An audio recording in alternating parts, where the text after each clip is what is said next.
All right, so this is a video to provide help for Circuits 2 students who are working on KVL, which is the very first lab that you do in Circuits 2. And I'm going to be covering some topics in more depth, so this is going to be a little bit of a longer video. And the idea with these labs that you'll be doing for this semester is that you're verifying several laws through several different ways. You're doing theory, you're doing simulation, and you're doing an experiment, right? So we want these three different methods to verify each other and also to explain the differences between them. So you may do something on theory and paper and it doesn't quite line up in the physical experiment and we have to figure out why, right? So with KVL, we're creating a voltage divider, a basic voltage divider, and it looks like this. Now in our case, it has really just two elements, Z1 and Z2.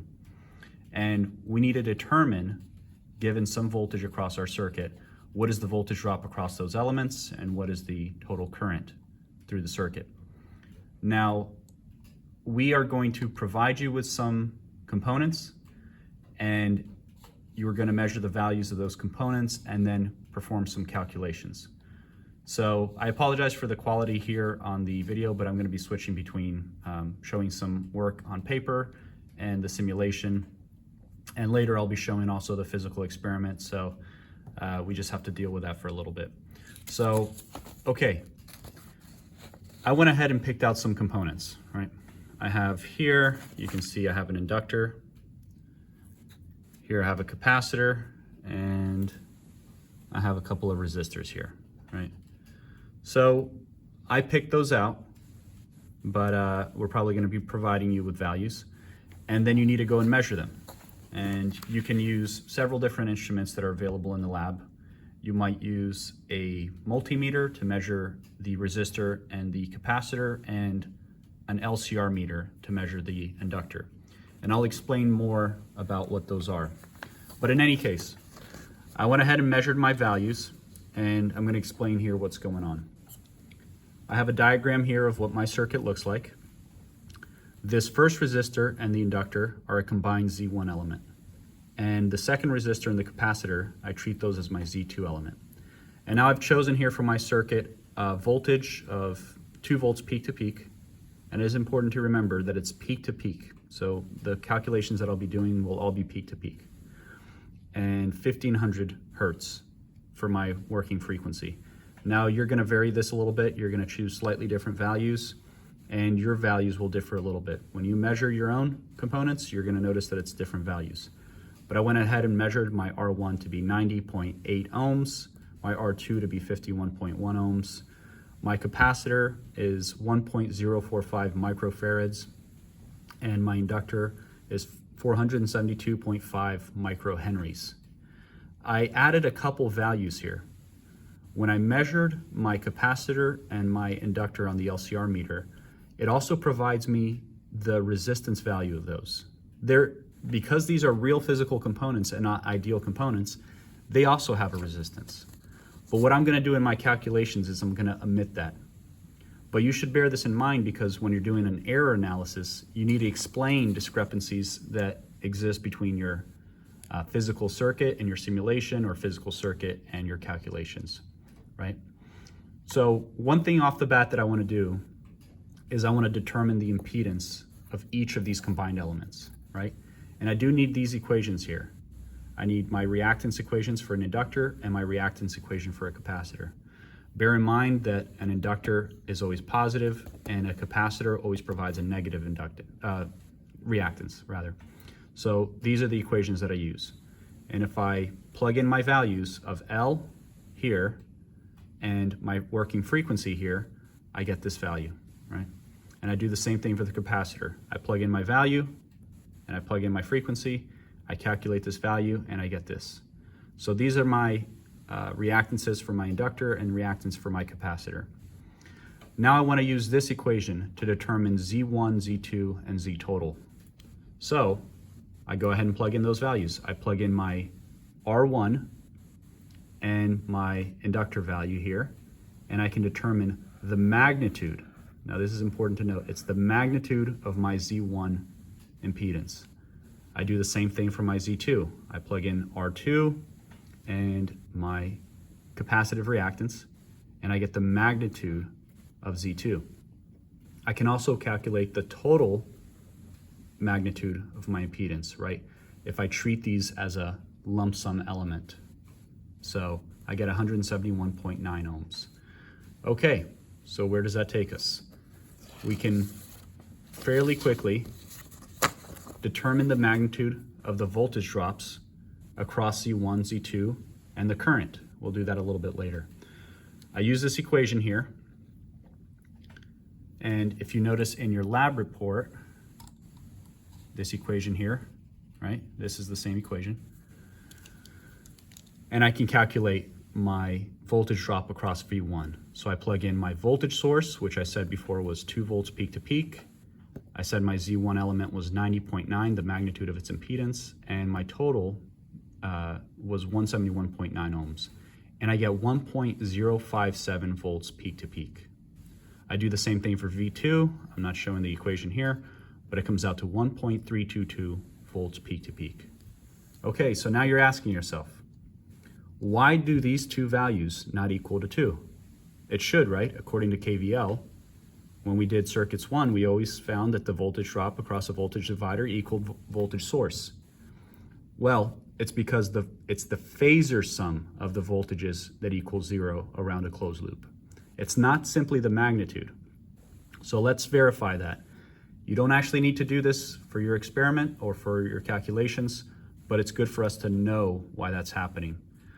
So let's use this equation here to determine what is the phase angle of my impedances.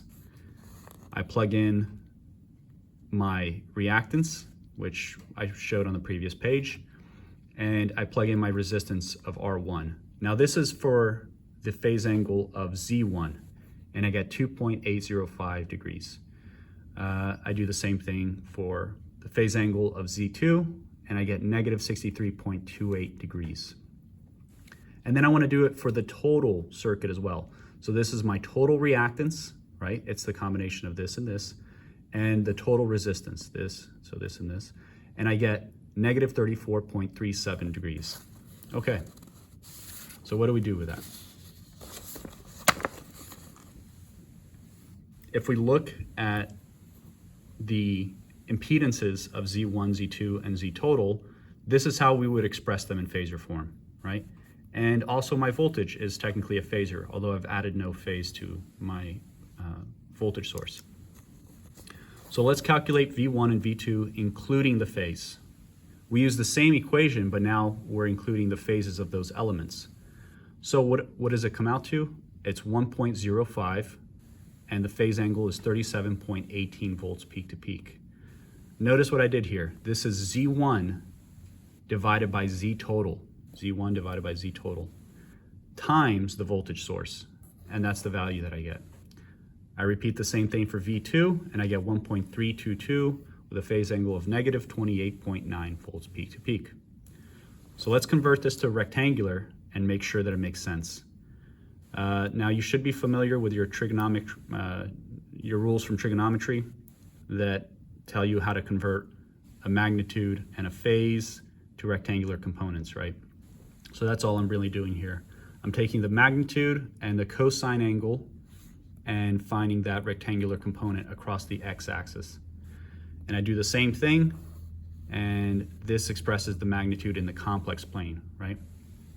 So I do this for V1 and V2. These are the components for V1, and these are the components for V2. Now, according to that rule that we previously stated, it's the phasor sum that must equal 0. V1 plus V2 must equal Vs, right?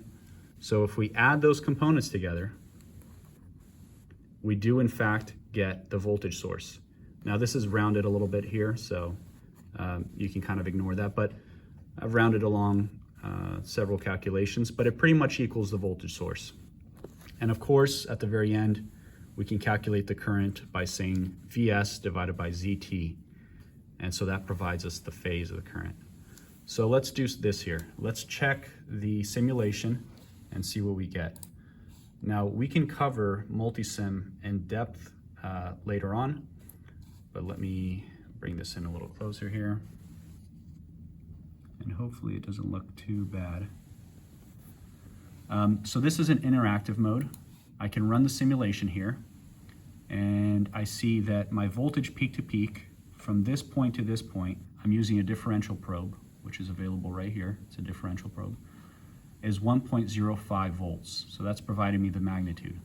And I can also see that the magnitude is across these two elements here, or my Z2, is 1.32 volts. So everything looks correct there. I calculated my current to be 11.6 milliamps with a phase angle of 34.37 degrees. And I can see the magnitude right there, 11.6 milliamps. So this is helpful for us to know that we're on the right track. And although you don't really have to do this for your lab, it's good to know why that's happening, right? So let's look at the single frequency analysis. So here in frequency parameters, I want to make sure I hit auto detect so that it picks up my voltage source. A lot of times this just starts at a single hertz here. And we're going to run this. And this provides me the values. So I want to make this a little bit clearer here. So if you notice here, this is providing me the phase angle and the magnitude. Now this magnitude is a little bit confusing. What it's actually expressing here is the relation between the magnitude of the voltage and the source, right? So this is saying 0.52, it's 528 milli, right? Or 0.528. So if we were to multiply 0.528 times 2 volts peak to peak, you get 105. And you can do the same thing here and get 1.32, right? So 0.661 times 2 volts peak to peak does in fact equal 1.32. And we see that these phases match up with what we calculated. This is the phase angle of the current. So positive 34 degrees. And this is for probe 2, or Z1, or V1 rather. So this is the phase angle of the voltage across Z1 and the phase angle of the voltage across Z2. So that provides you some insight into what's going on. For your lab, you don't necessarily have to do all this. If you stick with magnitudes, that's okay, but you at least need to understand why that's happening and why we have this apparent increase in voltage. It's not really an increase in voltage, it's that when we treat them as phasors, everything lines up. So you need to provide the current for the entire circuit, V1 and V2, and of course calculate your Z total. So we can talk more about Multisim later on, but I do want to give a little bit of a quick thing about it. So single frequency analysis can be very helpful here. And if you look at this output tab, this is where I select which probes that are present in my circuit will be included in the simulation. So if I remove anything here, I could look, for example, I could remove all this stuff and only look at the current. So I can remove that. And when it does a simulation, it simply provides me the magnitude of the current and the phase. And again, remember that this magnitude is expressing a relation between the value of the probe and the voltage source. So if we multiply this value, 5.8 milli times 2, it does equal our current, which we determined was 11.6 milliamps. So this is a good indicator of that we're on the right track, obviously. We're getting everything to line up between the theory and the simulation. I'll talk about the experiment in a little bit, and I'll also show you how to collect values from the LCR meter, because that's going to be very important.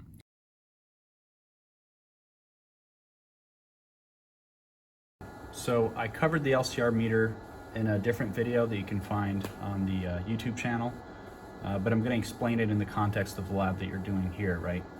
So the LCR meter is going to provide us very accurate measurements for the components that we're going to use.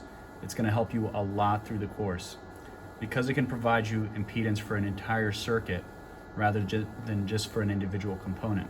So if you measure the capacitance value or the resistance with a multimeter, it does provide you a parameter that you can use, but the LCR meter can provide you multiple parameters at the same time. So this is a 4-point probe setup. There's a voltage and a current probe, so you'll notice that there's a positive and a negative end, denoted by red and black. And there's also voltage probes that are denoted with a V, and current probes. And actually this is explained here in this diagram. So if you forget, you can always reference this to understand how to connect it to your device under test, your DUT. So let's look at what we have here. The LCR meter is able to measure individual components or entire circuits, right? So let's say I want to get a very accurate measurement of this inductor here. What I'm going to do is I'm going to connect, this is my device under test, and I'm going to connect it according to the diagram. Now, an inductor doesn't have polarity, so it doesn't matter positive or negative. But let's go ahead and connect this voltage probe, denoted by the V, closer to the device, and the current probe goes underneath it, right? And we want to avoid these touching here, so. And I do the same thing, connect the voltage probe closer. Now here on the LCR meter itself, I need to select the right parameters to measure. So let me go back to the main screen here. And what we see here is that it can measure capacitance and inductance. And if I click on more, it goes to other parameters. Like I can get the rectangular components of the reactance, of the resistance and reactance, or I can have it in polar form and other things like that. So let's go back. And what I want to select in this case is I want to find out what the series inductance and resistance is for this component. So I hit LS and LSRS. Now remember that I also have a working frequency, and I talked about this in the other video, but the one that I selected was 1500 Hertz. Yours may be slightly different. So we want to use this directional pad to go to the frequency option and put in 1.5 kilohertz. Yep. Okay. So now I have an accurate reading of my inductance and the series resistance. Because this is not an ideal component, right?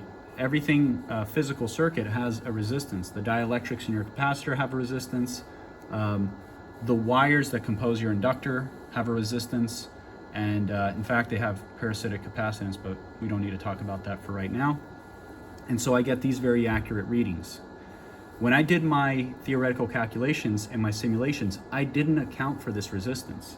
So I should explain that in my lab, right? When I turn in my final lab report, I should take into account the discrepancies and say, hey, there is additional resistance in an inductor. And in fact, there is some in the capacitor as well. And those can be taken into account. So that's an example of how to do an inductor. Let's look at our capacitor really quick. So this was the capacitor that I chose. Now this is a ceramic capacitor, so and it does denote a positive and a negative end. So we'll follow the convention here,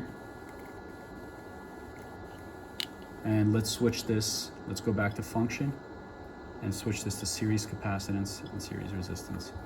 And I also have a little bit of resistance associated with this capacitor. So it's providing me the capacitance value and the series resistance of this component. Okay, so let's look at our overall circuit though. This is what I'm gonna do. I have a 91 ohm resistor here. I'm gonna connect this inductor in series. And I'm going to go ahead and connect it to the next resistor as well. So this is the 51 ohm resistor. So when I apply voltage here, it's going to travel through here, down into the breadboard, through the inductor, and through this resistor, and finally through this capacitor as well. Let me go ahead and mount this here. Okay, so everything looks good. Let me connect the clips, and we're going to treat it just like we did the components. I'm going to place my voltage probe here, the current probe below it.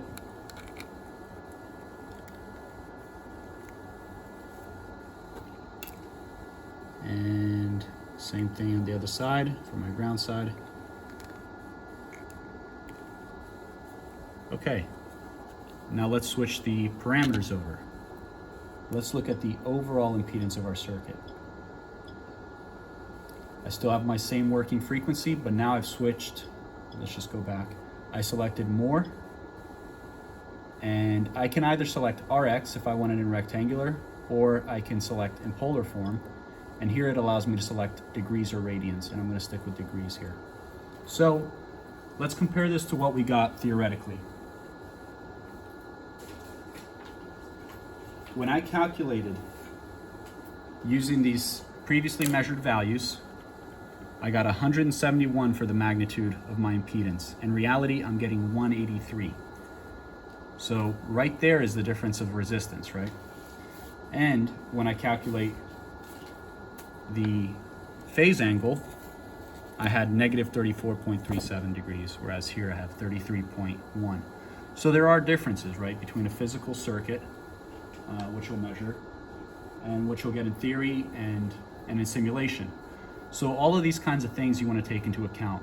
Hopefully this provides some insight on how to use the LCR meter. It's going to be very helpful for you and really essential for some of these labs.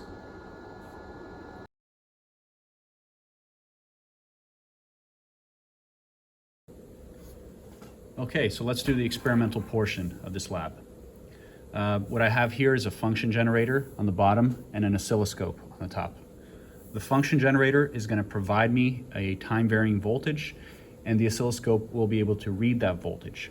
What distinguishes this from a multimeter, amongst a lot of differences, is that I can read a voltage across time, right? I'm not getting an instantaneous reading of voltage or an RMS or anything like that.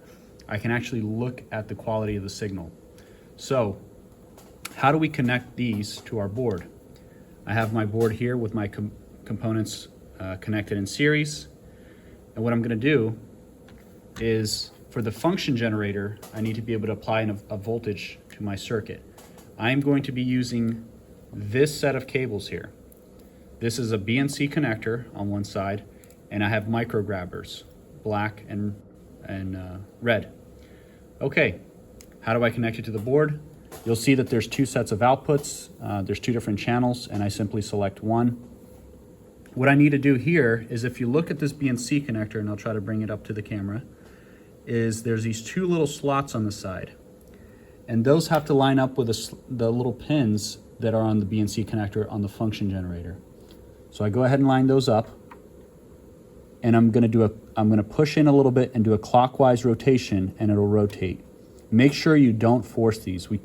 If we break this, it's extremely expensive. We don't want to do that. So just do it very carefully. Now, this is just, I have a positive and a negative, so I'm going to go ahead and connect that to my board.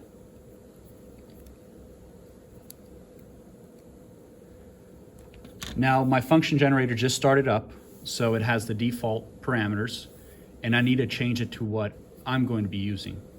So in frequency, I can simply hit frequency here, and with the numeric pad, select 1.5 and the metric prefix kilohertz. So that changes my frequency to what I need. And on my amplitude, I can do the same. I can hit amplitude 2.0 volts peak to peak, because that's what I chose to work with. So that changes the values. Okay. An important thing to remember, and I explained this in a different video, is that the function generator assumes a load impedance on your circuit that isn't necessarily true. When I measured this on the LCR meter, it told me that the magnitude of my impedance was 183 ohms. This function generator always starts up and it assumes that you have 50 ohms, and it treats it as a voltage divider. It has a 50 ohm termination, and it assumes your circuit is 50 ohms. We're going to see in just a moment why that's important. I'm going to go ahead and connect my oscilloscope now. And for that, I'm going to use oscilloscope probes. This is what they look like. I have a micro grabber on one end and an alligator clip on one end. This is what I use for the oscilloscope. A lot of people mix up these two cables and they end up using the function generator probes for the oscilloscope and vice versa, and we don't want to do that. Let's stick to what they're designed for. Okay, so one thing I want to do off the bat is measure the voltage across my entire circuit. So I'm going to make sure that my probe is set on 1x. There's two different settings here. One is for high voltages. It can trim the voltage down by a factor of 10, and I just want to keep it at 1x. So I go ahead and connect it to the front side of my circuit, and this is connected to ground. Again, I explained this in another video relating to oscilloscopes, but this oscilloscope, the ground probe has to be connected to mains ground, to earth ground, right? So I can't do a floating type measurement like I would with a multimeter and connect it here, for example, if I wanted V1, because it's going to ground my entire circuit to that point. I have to connect this to common ground in my circuit, and we'll see why that's important and how we work around it. Okay, so let's go ahead and turn on our function generator and just see what we get here. So right now the oscilloscope has nothing on the screen, but I connected the function generator across the entire circuit and the oscilloscope across the entire circuit. Let's enable this channel 1 by turning it on. And what we're going to hit here, let me make sure that it's in view, is auto set. Auto set will do a lot of the lifting for us, and it'll kind of give us an idea of what's going on. So if I look here, it's providing me the value for each of these divisions here. It's telling me what the value is in terms of volts. So it's 1 volt here, and then about 1.5, and the same down, right? Since this is a symmetrical with respect to the x-axis. Let's go ahead and add a measurement here so we can see it more quantitatively. So what I want to do here is on the wave inspector, I hit measure, and the button I'm going to hit is add measurement. It's already selected there, so what I'm going to do is this. It's telling you which scroll wheel to use in order to change sources and which scroll wheel to use in order to change the measurement type. So if I had multiple channels on my oscilloscope that were reading different voltages, I can select them using this scroll wheel, and the measurement type I select here. Now I want to add my peak-to-peak voltage as one of the measurements that I add. So I scroll down to peak-to-peak, I hit OK, add measurement, and then I hit measure again, and now it's showing me the peak-to-peak value. Now notice that this 3.4 volts is not what I selected on the function generator. So why is that happening? As I explained, it's because it assumes that your circuit is a 50 ohm load. So let's change that.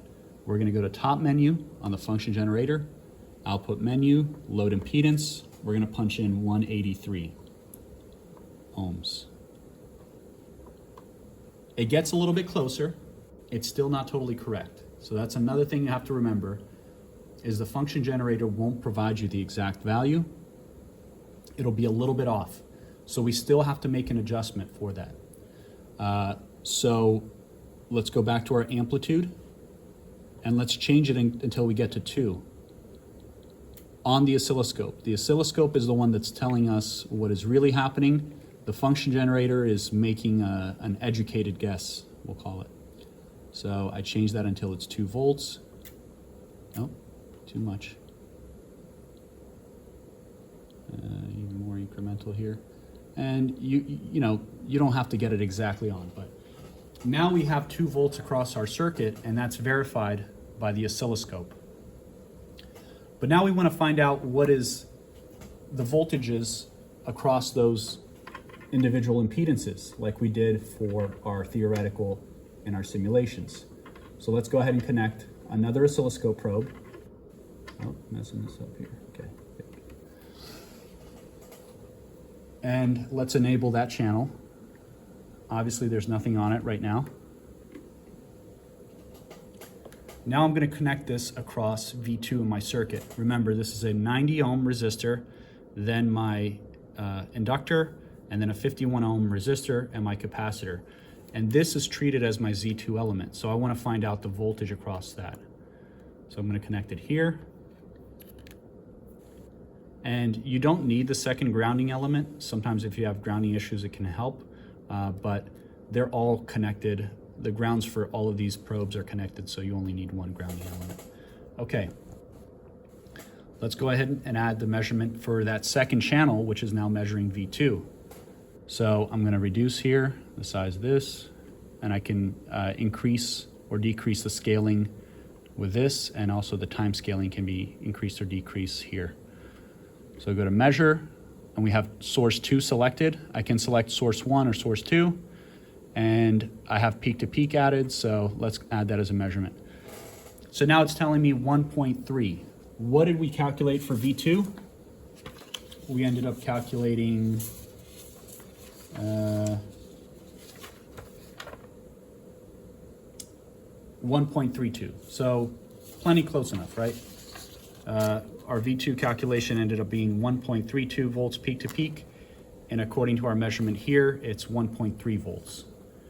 Okay, we may also want to be able to determine the phase difference like we did with the simulation and with the theory. So we go back here, and I'm going to select phase as a measurement. And I passed it. Here we go.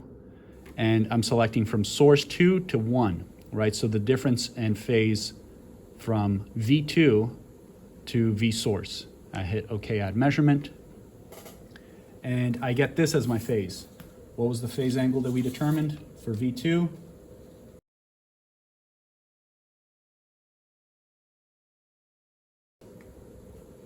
Okay, so quick cut there. We determined that our V2 voltage should be 1.322 with a phase angle of negative 28.9.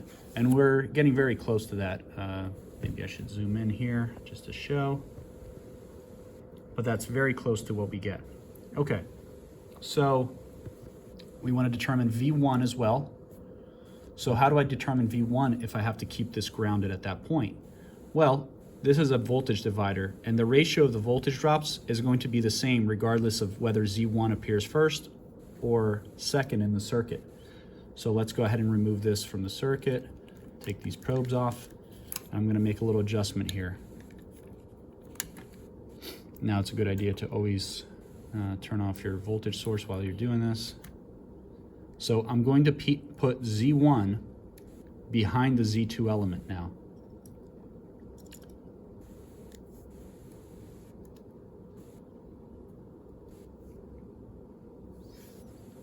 Okay, let's connect our circuit back up. This probe goes to channel 2. So I'll put that there, connect this here, and this is for the entire voltage. So let's turn that back on, and let's see what we get. Okay, so I made my Z1 element, I put it behind my Z2 element, and now I'm going to read the voltage across that.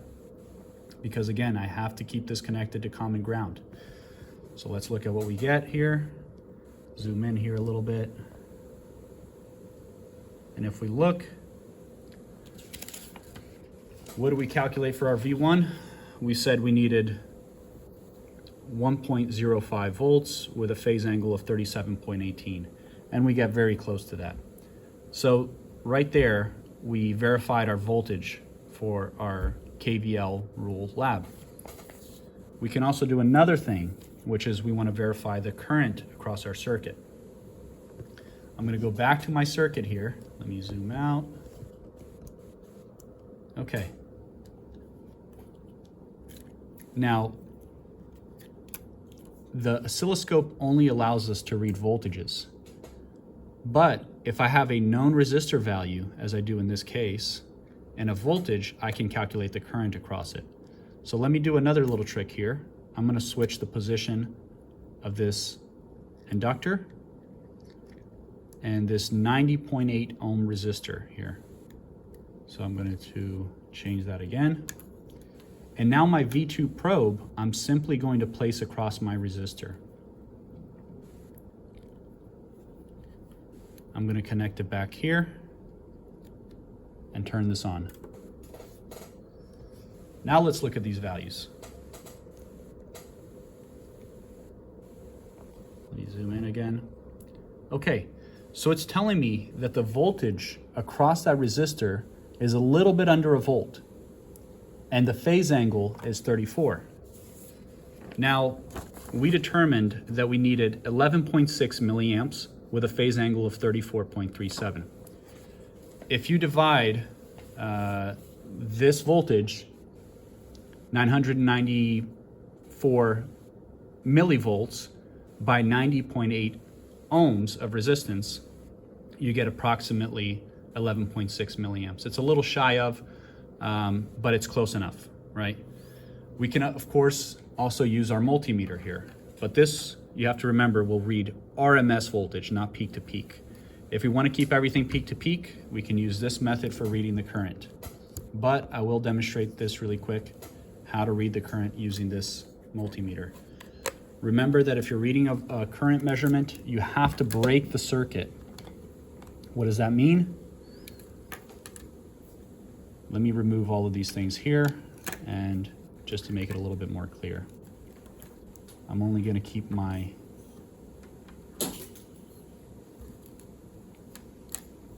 voltage measurement in play, or my voltage source. So here I have a closed circuit, right? I have voltage coming into the side of the circuit. It flows through various components and comes back to the function generator. It's a closed loop. Let's go ahead and break our circuit and add our current measuring device, our multimeter in this case, here. And we're going to close it back with the other side of the multimeter. Oh.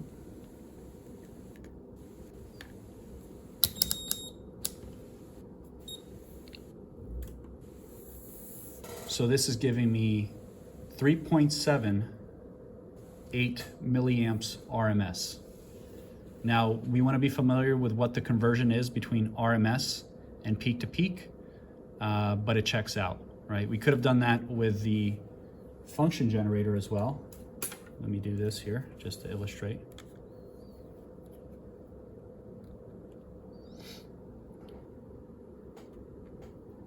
I'm going to connect my oscilloscope probes back up.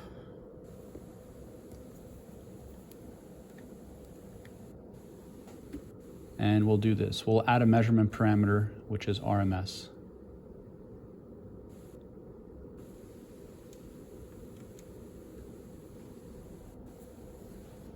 So 340 millivolts RMS divided by 90.8 will equal roughly 11.6 milliamps. You can check out that math a little bit more, but it's close enough for government work. So this is the way that you complete the lab, that you verify all your values. This should be able to take you from the very start of the lab to the very end of the lab. And it's important that you understand all of these concepts, everything I've showed you, because you are going to be repeating some form of this throughout the semester. So even though this video is going to be very long, it's important that you're aware of everything that's going on. So if you have any questions, please contact us for help. But if you watch this carefully, you should be aware of everything that's going on. So thanks for watching.